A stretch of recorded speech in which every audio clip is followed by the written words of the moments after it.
Welcome to Suman TV. చాలా మందికి MBBS చేయాలనే కోరిక ఉంటుంది. అది కూడా వేరే కంట్రీలో చేయాలని ఇంకా కోరిక ఉంటుంది. బట్ ఎలా చేయాలి, ఎక్కడికి వెళ్ళాలి, ఎవరిని కన్సల్ట్ చేయాలి, ఇవన్నీ కూడా చాలా డౌట్స్ ఉంటాయి. బట్ ఈ రోజు మనం ఇక్కడికి భాగ్యలక్ష్మి ఎడ్యుకేషనల్ సర్వీసెస్కి వచ్చామండి. ఇక్కడ ఏంటంటే అసలు ఏ కంట్రీకి వెళ్ళాలి, ఎలా చేయాలి అన్న క్లారిటీ మనకు దొరుకుతుంది. మోస్ట్లీ ఇక్కడ జార్జియా కంట్రీకి ఎంబీబీఎస్ని ఎలా చేయాలి అని మనకి ఇక్కడ ఈ సర్వీసెస్ ఇస్తారు అండ్ గైడ్ కూడా చేస్తారు ప్రాపర్గా. మనం ఈరోజు managing director doctor BSS Prasad గారు, అలానే వైస్ రెక్టర్ ప్రొఫెసర్ జురాబ్తో ఉన్నాం. మనం ఈరోజు వాళ్ళని అడిగి అసలు జార్జియా కంట్రీకి ఎంబీబీఎస్ చేయాలంటే ఎందుకు వెళ్ళాలి, అసలు జార్జియా కంట్రీని ఎందుకు మనం చూస్ చేసుకోవాలి, ఇవన్నీ మనం వీళ్ళిద్దరితో మాట్లాడదాం. మనం welcome to our show. Hello, how are you? Hello అండి. హలో ప్రసాద్ గారు, ఫస్ట్ ఆఫ్ ఆల్ అసలు జార్జియా కంట్రీనే ఎందుకు ఎంబీబీఎస్గా చూస్ చేసుకోవాలి, వెళ్ళాలి అని అంటే ఏం చేయాలి, ఎందుకు అంటారు? సో నా పేరు వచ్చేసి doctor BSS Prasad, Bhagyalakshmi education services, Panjagutta, Somajiguda circle, Panjagutta. So మా సంస్థ ఏర్పాటు చేసి 2005లో ఎస్టాబ్లిష్ చేయడం జరిగిందండి. ఇది 19 ఇయర్స్గా సక్సెస్ఫుల్గా మేము చాలా ఈ ఎడ్యుకేషన్ సర్వీసెస్లో ఎక్స్క్లూజివ్గా ఉన్నాం. సో ముఖ్యంగా మేము ఎంబీబీఎస్ అబ్రాడ్ విషయంలో గత 19 సంవత్సరాలుగా మనము స్టూడెంట్స్ అందరినీ హండ్రెడ్స్ ఆఫ్ స్టూడెంట్స్ని పంపించడము, hundreds of students passed out అయ్యి ఇండియాకి రావడము, ఇక్కడ ప్రాక్టీస్ చేయడము, ఇంటర్నేషనల్ లెవెల్లో పీజీ చేయడము, ఇవన్నీ కూడా జరుగుతున్న సందర్భాలండి. సో మేము ఇక్కడ విషయం ఏంటంటే అసలు ఎంబీబీఎస్ అబ్రాడ్ ఎందుకు, అసలు ఎందుకు ఎంబీబీఎస్ అబ్రాడ్ ఇండియాలో చేయొచ్చు కదా, బయట ఎందుకు చేయాలి అంటే దీనికి వివరణ ఏంటంటే, సో ఇక్కడున్న కాంపిటీషన్కు, ఇక్కడున్న ఇది ఎన్ఆర్ఐ సీట్ కొనడానికి చాలా డబ్బులు ఖర్చు అవుతుంది. సో గత 5 సంవత్సరాలుగా చూస్తే 2019లో 11 lakhs, 20లో 15 lakhs అంటే ఎంబీబీఎస్ చేయడానికి నీట్ ఎగ్జామ్ అటెండ్ రాసిన వాళ్ళ సంఖ్య గత 5 సంవత్సరాల నుంచి చూస్తే 11 lakhs, 15 lakhs, 15 lakhs, 16 lakhs, 18,66,000 and రీసెంట్గా 25 లక్షల మంది అప్లై చేస్తే 24 లక్షల మంది రాశారు. కానీ అదే రేషియోలో మనకు ఇక్కడ లోకల్లో ఎంబీబీఎస్ సీట్స్ సంఖ్య పెరగట్లేదు. ఓవరాల్గా మనకు ఇండియాలో చూసుకుంటే 25 లక్షల మంది అప్లై చేస్తే 24 లక్షల మంది రాస్తే అందులో 1,00,000 కూడా సీట్లు లేవు. మోర్ ఆర్ లెస్ 1 lakh ఉన్నాయి. సో అందులో ఫ్రీ సీట్స్ తీసుకున్నాను 50% తీసుకున్నాను 48,000 నుంచి 50,000 కంటే ఎక్కువ లేవు. సో మిగిలిన వాళ్ళ పరిస్థితి ఏంటిది? ఇప్పుడు క్వాలిఫై అయిన వాళ్ళు కూడా చూస్తే 24 లక్షలు 13,80,000 మంది క్వాలిఫై అయ్యారు. సో 1,00,000 కూడా సీట్స్ లేవు. మరి మిగిలిన 12 లక్షల చిల్లర మంది స్టూడెంట్స్ అందరు కూడా ఎంబీబీఎస్ అవుదామన్న, డాక్టర్ అవుదామన్న ఉద్దేశంతో వాళ్ళు రాశారు, క్వాలిఫై అయ్యారు. సో వాళ్ళు ఎంబీబీఎస్కు ఎలిజిబిలిటీ కాదా అన్నది ఆల్రెడీ తేలిపోయింది. ఎందుకంటే వాళ్ళు క్వాలిఫై అయినంటే ఎంబీబీఎస్ చేయడానికి సిద్ధంగా ఉన్నారు. కాకపోతే ఇక్కడున్న పరిస్థితి లోపల ఈ కాంపిటీషన్ లోపల ఫ్రీ సీట్ రావడం అనేది చాలా కష్టతరంగా మారింది. పోనీ పెయిడ్ సీట్ తీసుకుందాం అనుకుంటే ఒక మంచి కాలేజీ లోపల 1 కోటి నుంచి 1,50,00,000 వరకు ఉన్నది. సో ఇంత అమౌంట్ తోటి, ఇన్ని ఫీజులతోటి ఒక మధ్యతరగతి కుటుంబానికి ఇది పాసిబుల్ అసలే కాదు. సో సపోజ్ ఒక పేరెంట్ దగ్గర, ఒక స్టూడెంట్ దగ్గర, లేకపోతే వాళ్ళ దగ్గర total package only college fees 15 లక్షలు కావచ్చు, 20 లక్షలు కావచ్చు, 25 లక్షలు కావచ్చు, ఓన్లీ కాలేజ్ ఫీజు వాళ్ళు ఫీజు పే చేయడానికి సిద్ధంగా ఉన్నారు. టోటల్ కాలేజ్ ఫీజు వచ్చేసి సో ఇక్కడ ఎవరైనా ఎంబీబీఎస్ సీట్ ఇస్తారా అంటే ఇంపాసిబుల్. ఆ ఫీజు వచ్చేసి 15 లక్షల నుంచి 25 లక్షల ఫీజు వచ్చేసి 1 సంవత్సరం కూడా ఫీజు కాదు. సో అటువంటప్పుడు వాళ్ళకు వేరే ఆప్షన్ లేదు రాదర్ దెన్ ఎంబీబీఎస్ అబ్రాడ్. ఒకవేళ ఎంబీబీఎస్ అబ్రాడ్ చేయడమా, లేకపోతే లాంగ్ టర్మ్ తీసుకొని ఇంకొక ఛాన్స్ తీసుకొని మళ్ళీ, ఎందుకంటే లాంగ్ టర్మ్ తీసుకున్నా కానీ ఏదైనా కాంపిటీషన్ తగ్గుతుంది, లేకపోతే అప్లికెంట్స్ తగ్గుతారు, లేకపోతే సీట్స్ పెరుగుతాయన్న గ్యారంటీ మాత్రం గత 5 నుంచి 10 సంవత్సరాల నుంచి చూస్తా అంటే ఎక్కడ కూడా మనకు కనబడట్లేదు. సో లాంగ్ టర్మ్ తీసుకోవడం వల్ల ఆ కాంపిటీషన్ పెరుగుతుంది, నెంబర్ ఆఫ్ స్టూడెంట్స్ పెరుగుతారు, సీట్స్ మాత్రం పెరగవు. సో నిరాశకు గురవుతున్నది. మా దగ్గరికి వస్తున్న వాళ్ళు కూడా 1 year long term, 2 year long term, 3 year long term చేసి వాళ్ళు అకాడమిక్ గ్యాప్ పెంచుకుంటున్నారు తప్పించి సక్సెస్ కాలేకపోతున్నారు చాలామంది. సో ఇది స్టూడెంట్స్ తప్పు మాత్రం ఎట్టి పరిస్థితులు కాదు, ఎందుకంటే కాంపిటీషన్. అదేవిధంగా అందరి దగ్గర 1 కోటి నుంచి 1.5 కోటి పెట్టి ఎన్ఆర్ఐ సీటు కొనే స్తోమత కూడా అందరి దగ్గర ఉండకపోవచ్చు. అటువంటప్పుడు అయితే వాళ్ళు కాంప్రమైజ్ అయిపోయి ఏదో ఒక course like BDS, BHMS, BAMS, B pharmacy, agriculture BSc, లేకపోతే మామూలు డిగ్రీ చేయడమా, లేకపోతే ఎంబీబీఎస్కి వెళ్ళి వాళ్ళ కళ నెరవేర్చుకోవడమా, 2 ఆప్షన్స్ ఉన్నాయి. సో ఇక్కడ అసలు first of all MBBS India, MBBS abroad, first తెలుసుకోవాల్సింది అసలు బయట తక్కువలో దొరుకుతుంది, మన దగ్గర ఎక్కువ ఉంటున్నదంటే ఇది కాంపిటీషన్ మాత్రమే, క్వాలిటీ డిఫరెన్స్ కాదు, ఓన్లీ కాంపిటీషన్. సో మనలాగా అవసరము బయట దేశాలలో లేదు. కాబట్టి బయట దేశాల్లో వాళ్ళకున్న జనాభాకు, వాళ్ళకున్న యూనివర్సిటీస్కు, అక్కడున్న ఎవరైతే ఎంబీబీఎస్ చేద్దామనుకున్నారో దాంతో కంపేర్ చేస్తే మన ఇండియాలో చాలా ఎక్కువ మంది ఉన్నారు. సో బయట దేశాలలో మరి ఇండియాలో ఎంబీబీఎస్కు బయట ఎంబీబీఎస్కు అసలు డిఫరెన్స్ ఏంటిది, ఇది తెలుసుకోవాల్సిన అవసరం ఖచ్చితంగా స్టూడెంట్స్ కానీ పేరెంట్స్ కానీ ఉన్నది. సో ఇండియాలో ఎంబీబీఎస్కు బయట ఎంబీబీఎస్కు ఒకప్పుడు డిఫరెన్స్ ఉండే, కానీ ఇప్పుడు లేదు. అంటే ఇన్ ద సెన్స్ 2019 ఆగస్టు 8 కన్నా ముందు మెడికల్ కౌన్సిల్ ఆఫ్ ఇండియా రెస్పాన్సిబిలిటీగా ఉండేది. ఇండియాలో చదివే స్టూడెంట్స్కు, ఇండియాలో నుంచి బయటికి వెళ్ళి చదివే స్టూడెంట్స్ కూడా మెడికల్ కౌన్సిల్ ఆఫ్ ఇండియా రెస్పాన్సిబిలిటీగా ఉండేది.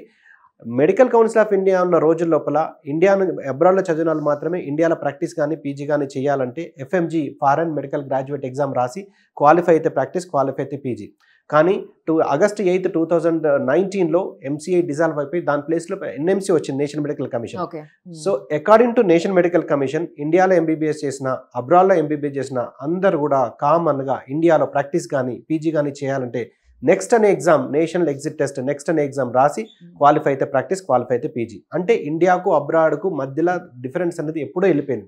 ఓన్లీ ద థింగ్ అంటే ఎంబీబీఎస్ అబ్రాడ్ అంటే చాలా కంట్రీస్ ఉన్నాయి. ఈ 7 కాంటినెంట్స్లో more than 200 కంట్రీస్ ఉన్నాయి.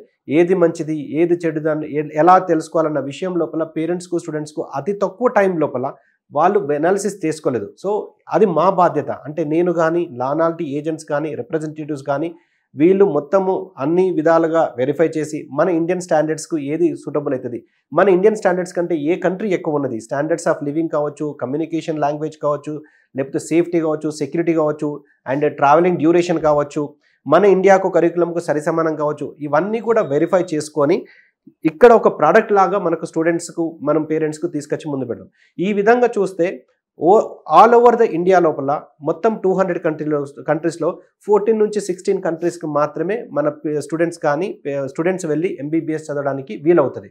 సో మిగిలిన కంట్రీస్కి ఏమైంది, మరి 200 కంట్రీస్లో 185 కంట్రీస్ని ఎందుకు పరిగణలోకి తీసుకోవాలంటే మనకంటే హై లెవెల్, అంటే suppose US, UK, Canada, Australia, New Zealand ఉన్నది.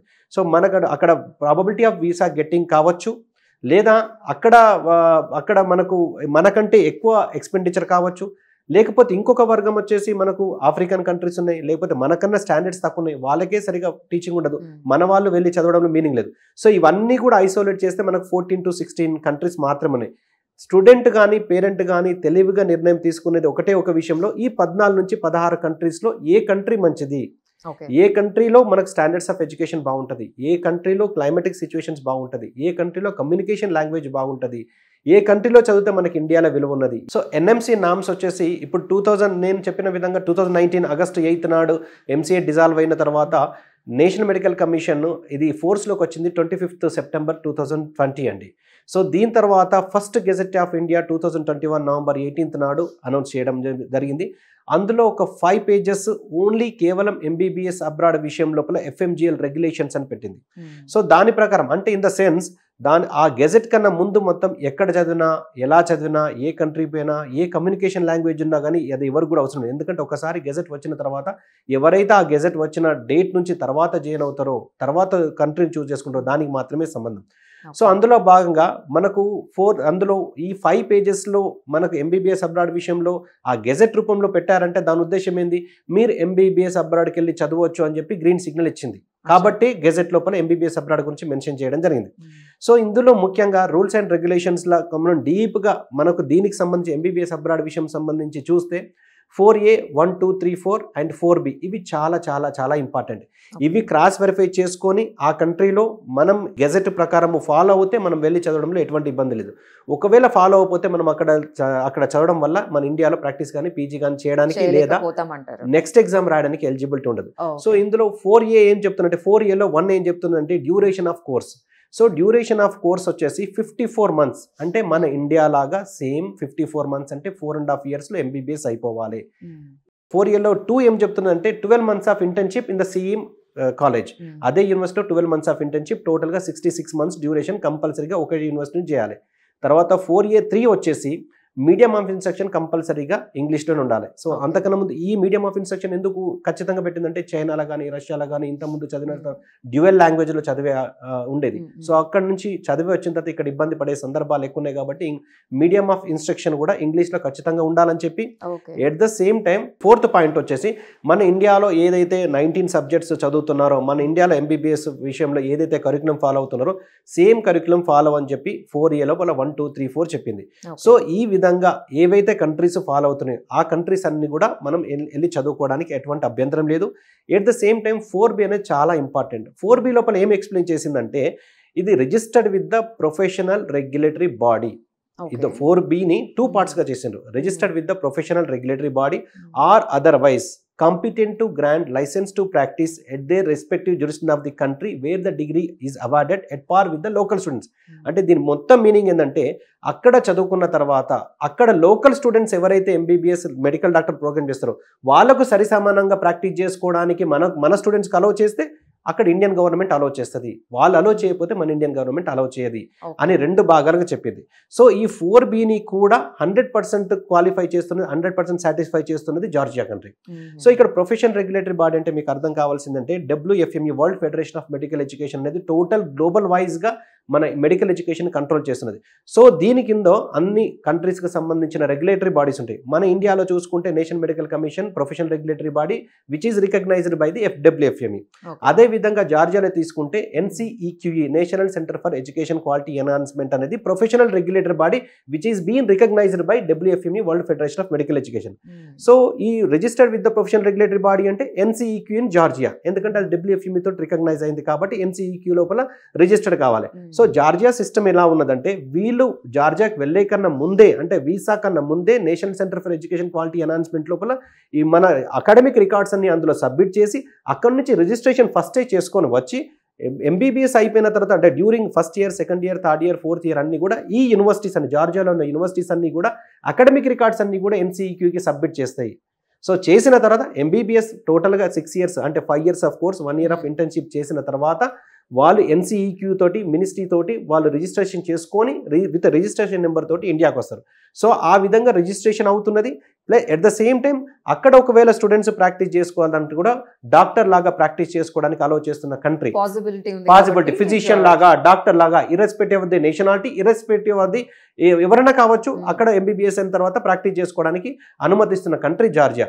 సో ఈ విధంగా 4A 1, 2, 3, 4 4B 100% సాటిస్ఫై చేస్తున్న country Georgia. Okay, Professor Juran, so we are talking about why Indian students should choose Georgia mostly. So in your opinion, what you are thinking about this one? Good morning once again. Thanks for inviting me. It's really I'm really happy to be here. And let me introduce my country and my university. So Georgia is on the geographically it's on the edge of the west and east. So culturally it's really diverse. So and we have some similarities with Indian culture. So on the other hand, Georgia is a candidate country for European Union. So the students who wants to move upon graduation of the universities to move to the Western countries. So it's a good transition for them. Let me talk about my university now. Okay, University GeoMedi is one of the oldest university. First of all, what is GeoMedi means? Is there any abbreviation? Is there meaning? It's a Geo. It's like Georgia, and then Medi is yes, okay. Combination of the country and then the field itself. Okay, so and GeoMedi is one of the oldest university in Georgia. It is located in the capital of Georgia, in Tbilisi. So the most importantly, so it is focused on medical education. Okay, we have 4 different faculties.